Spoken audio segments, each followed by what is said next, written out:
SLU International Business Now, Conversations That Matter is a podcast developed by the Boeing Institute of International Business in St. Louis University's Chaffetz School of Business.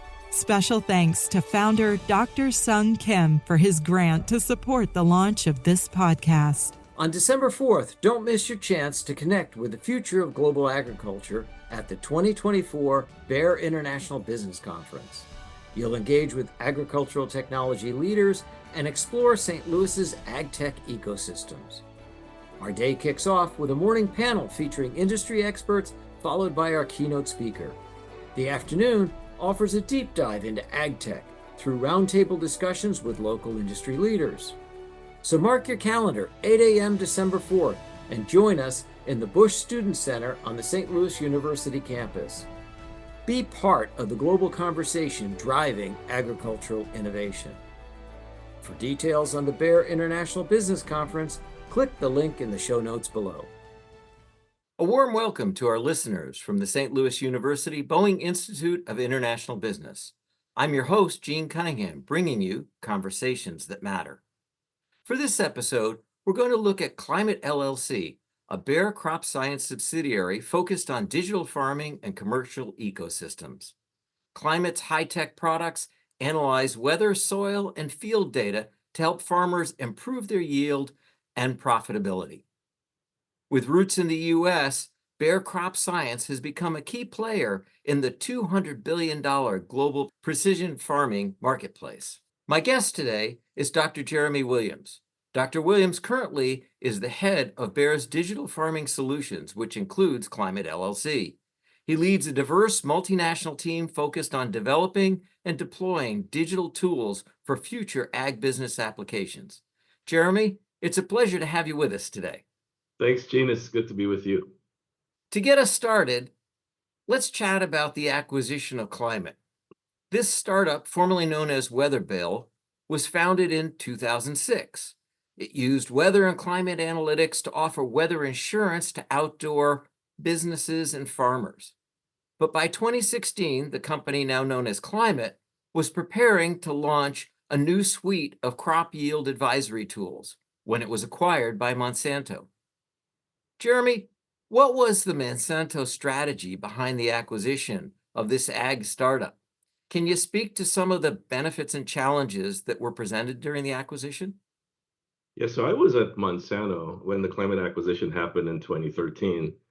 I myself had come to the company via acquisition of a small biotech, Divergence, that was based here in St. Louis. We were acquired in 2011, and so I was at the time in R&D when Monsanto started down this road of using data and technology to help drive more productivity in agriculture. We had some internal efforts at the time, integrated farming systems, and then we bought Precision Planting in 2012. Now, this was a company that was focused on helping farmers use their equipment in a more precise and controlled way.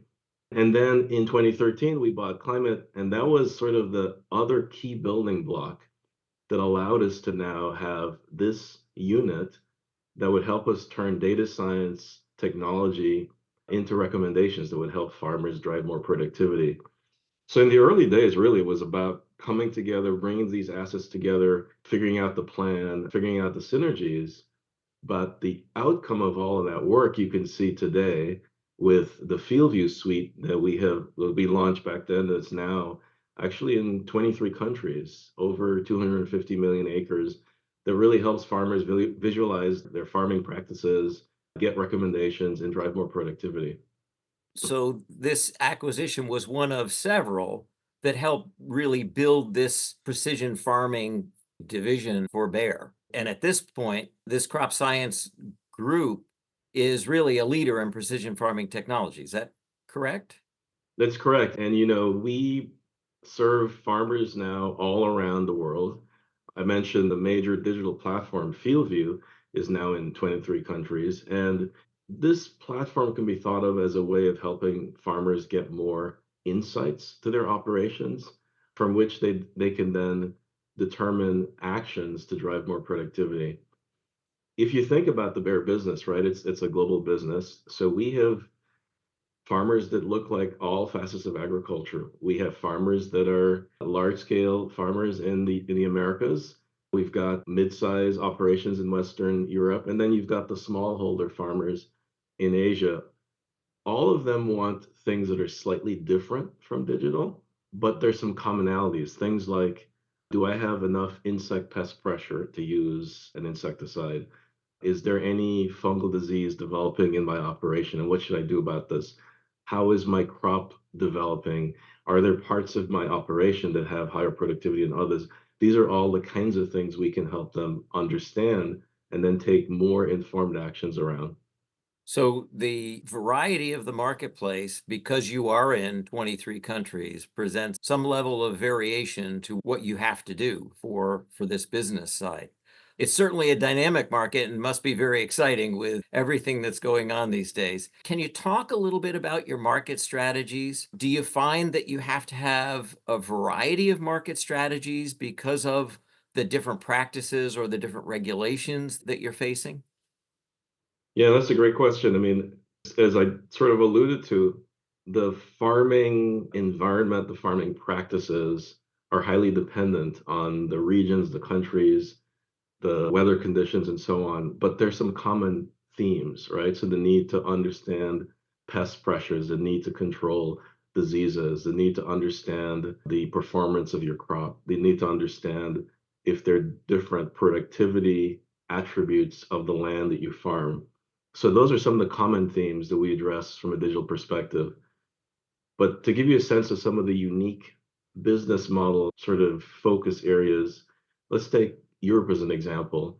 In Europe, there is a particular focus on sustainability, understanding when you need to use crop protection, documenting that there was an actual need to use products.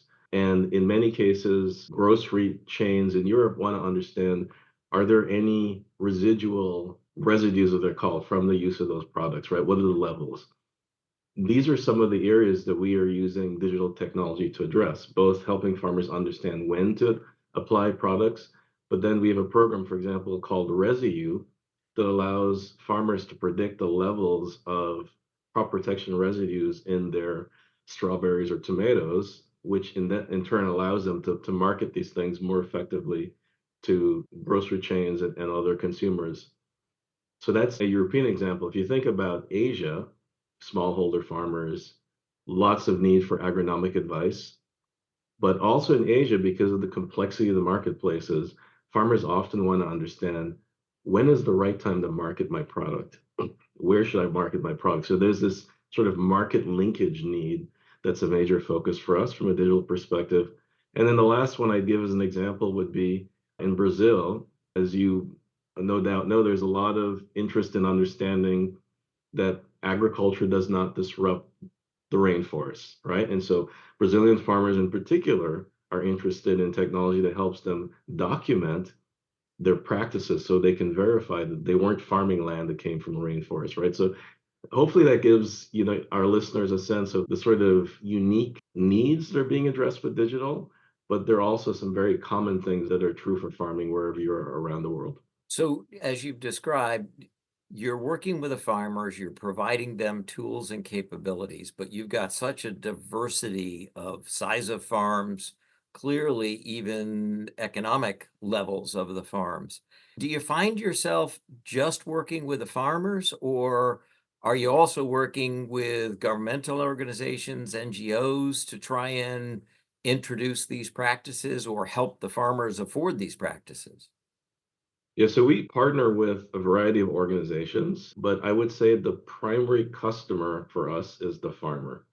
And you're correct that in different parts of the world, the farmer's ability to adopt technology to pay can vary significantly. And so, for example, the technology we bring in Southeast Asia is often focused on use via mobile devices, via phones. Whereas in the Americas and Europe, you might be able to provide the recommendations on an iPad or directly to a connected spraying equipment or harvester. So the beauty of digital technology is in some ways it's scale independent, right? You can adapt it to the technological advancement of the customer, but in general, farmers are the customers, but we do partner with a variety of organizations because the enterprise of farming is not anything any one organization can tackle on its own.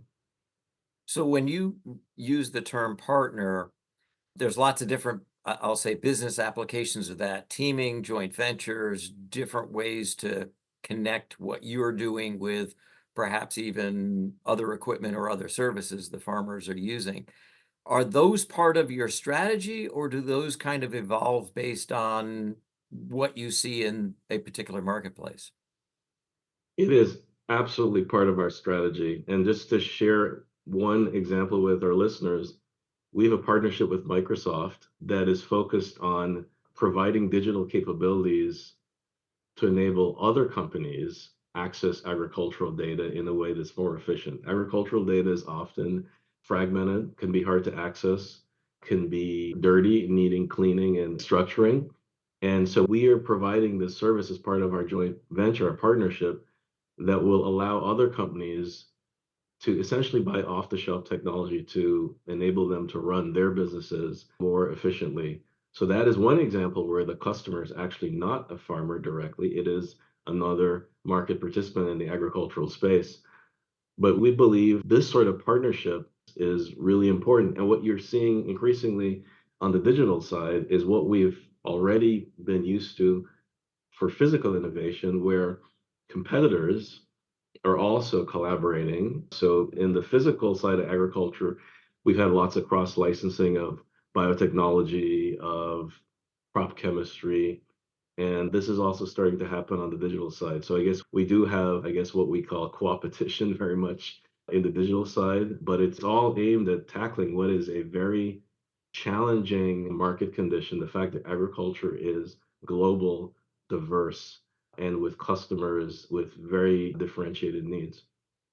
So when you talk about the co-opetition and sharing, are there some areas that you will absolutely not engage with, or are there competitors out there that you will, I'll say, have some level of trepidation with wanting to continue to work with them? Or is this such a large and diverse marketplace that in order to be able to survive, in order to be able to grow, you really will work with anybody, anywhere, because you're all going to grow together? And it sounds like you were listening to some of our conversations yesterday, Gene. We this is a topic we debate, discuss, refine constantly. I mean, we don't say any particular entities off the table for partnership, but we do ask this question: is the thing we're partnering around something we believe is important for our sustained strategic differentiation? And what is the sort of time limitation on which this thing matters to us as a business? And so we frankly have thought a lot about strategies like we see with the providers of movies, where you might, if you take Disney, you might say the movie will be originally in the movie theaters, and then it will be on Disney Plus, and then eventually it'll be on Amazon Prime and Netflix, right? And the same kinds of considerations. But the key part, as you said, is this is such a large, complex opportunity. No one will solve this on his or her own, and we can create more value for customers by working together. Yeah, understand. And with the complexity, it's a recognition that ideas and solutions can come from almost anywhere. And with the global marketplace, you got a lot of ideas out there, I'm sure. Absolutely. So when you look at critical success factors, clearly farmer yield and farmer profitability has to be at the top of the list. But you've still got a lot of regulatory issues. You've got a lot of probably partnering and teaming, licensing type of issues. Is there a time when all of this regulation and limit, and I'll say restrictions, forces you to have to compromise on the yield approach or the profitability approach that you're driving toward? You're absolutely correct that yield and driving profitability for farmers is, these are sort of our North Star. And regulatory constraints for us are business opportunities. They're opportunities to create technologies that help farmers satisfy our requirements and do it in a cost-effective way. They're business opportunities because they sort of raise the barrier to entry in some cases and create a demand for more innovation. So these are not necessarily things we view as barriers. And one area for us that's of particular note is our focus on sustainability. Because as you think about where we're going as a society, there's increasing desire to understand how our food is made, where it comes from, and whether or not agriculture is a contributor to global warming or something that can help us mitigate this. And so, as policies develop, as consumer sentiment evolves, those constraints are creating business opportunities. And this is actually one of the areas of focus for us. So that growing global focus on sustainability has a link or an impact to precision farming. Absolutely. And it is one of our core areas of focus as Bayer Crop Science. In fact, we have described our overarching strategy as one of driving regenerative agriculture, right? The notion that we can and that we have to drive productivity and profitability, but at the same time, increase the amount of sustainable practice use in agriculture. Practices, for example, that protect the soil, that improve the quality of the water that comes from cropland. And so in 2020, we started a carbon program that was our first attempt to start to compensate farmers for adopting these types of sustainable practices. This program has now grown and is now much more part of our overarching focus around how we drive not just productivity and profitability for farmers, but also how we drive more sustainability at scale. So Bayer's digital farming tools that you already have can support sustainability objectives, but I sense from the way that you're describing it, there's much more that needs to be done or could be done. Is that a fair statement? There is a lot more that needs to be done. So if we are to have impact with sustainability, it has to be practices that can be deployed on millions of acres around the world. What this means is farmers need an efficient way to understand what practices they should adopt, and they also need a way to then document and verify that they have, in fact, done the things that we all agreed should be done. This can only be done at scale with digital technology. And so, for example, we have worked with partners to look at how you might verify remotely that a given practice has been adopted on a farm, as opposed to having to have boots on the ground. So there's a lot of work to be done. How do you sample for the amount of carbon that's being sequestered in the soil without having to go physically take a sample and then bring this to the lab and run an analysis? This is some of the technology advancement that needs to happen, things that we are working on internally and with partners that will allow us to drive these businesses at scale. As you look at that transition, now you have sustainability objectives as well. So you still have the farmer's yield and the farmer's profitability, but now you seem to be talking about sustainability objectives as well. Does that change the overall, I'll say, marketing strategy and objective for Bayer and Climate? For us, these sustainability areas of focus are not just corporate commitments, right? So we do have commitments like many organizations around reducing the carbon intensity of our footprint and that of our suppliers.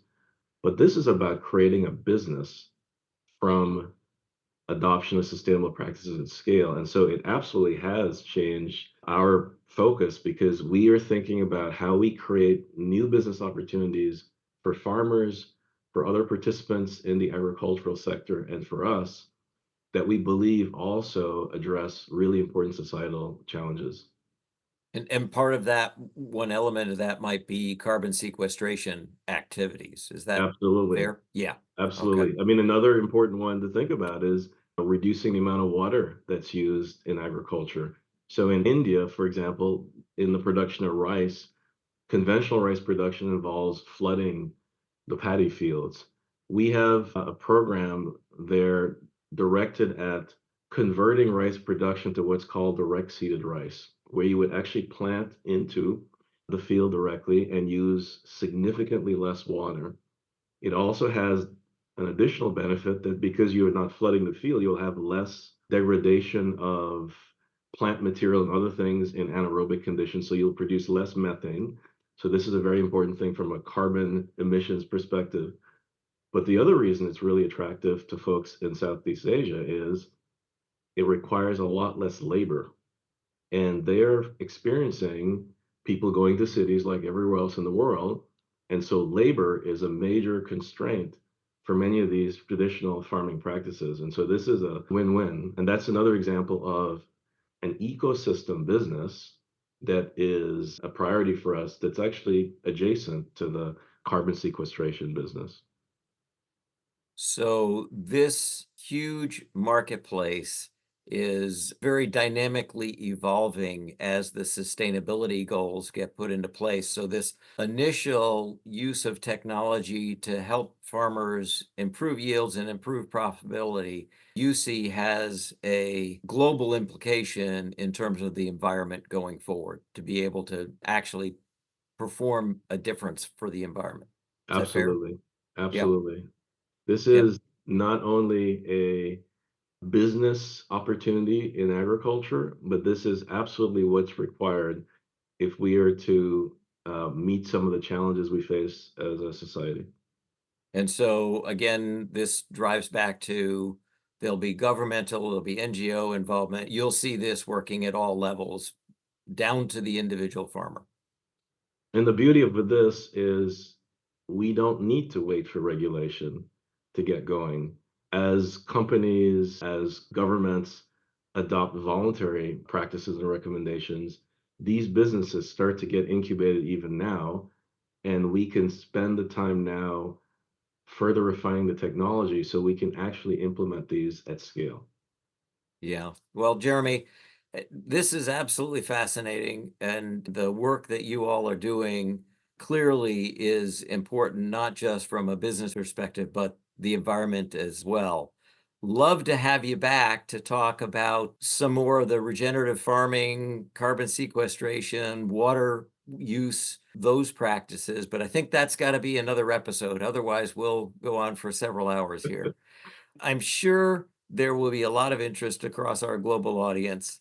But before we end this podcast, let me just ask, do you have any other comments or thoughts for our audience? Yeah, I would say that agriculture is one of the most important things we do as humans. And it is important for producing, the food we consume, ensuring the food is healthy and that's in abundant quantities. But increasingly, it can play another critical role in our society. As we think about the challenges of climate change, and we can already see the increasing weather volatility, we have an opportunity to drive more sustainable practices and to ensure that agriculture is more resilient. Part of how we do that is by bringing the physical innovation that we have with crop protection, with seeds, together with digital technology. These systems can be more robust. They can help us both continue to drive the productivity we need, but very importantly, give us a more resilient system that can drive more sustainability overall. Again, thanks for this exceptional conversation, your experiences, and indeed these very personal thoughts about the business and the activities you're involved in. We certainly wish you and the whole Bayer Crop Science and Climate team continued success for the future. We know it's important for Bayer, but it's also important for all the rest of us that inhabit this small little planet. So thank you very much. Thank you. To our audience, thank you for listening. We hope the conversations piqued your interest in global precision farming and its critical importance, not only to this industry, but to our environment. If you've learned something from this podcast, please leave a review with your podcast provider and join us for future discussions, like a follow-on conversation with Jeremy. I'm your host, Gene Cunningham, bringing you conversations that matter. Thank you for tuning in to the SLU International Business Now Conversations That Matter podcast. We invite you to subscribe to this podcast series so you don't miss any future episodes. To learn more about the Executive Master of International Business program, please visit biib.slu.edu. Again, that's biib.slu.edu.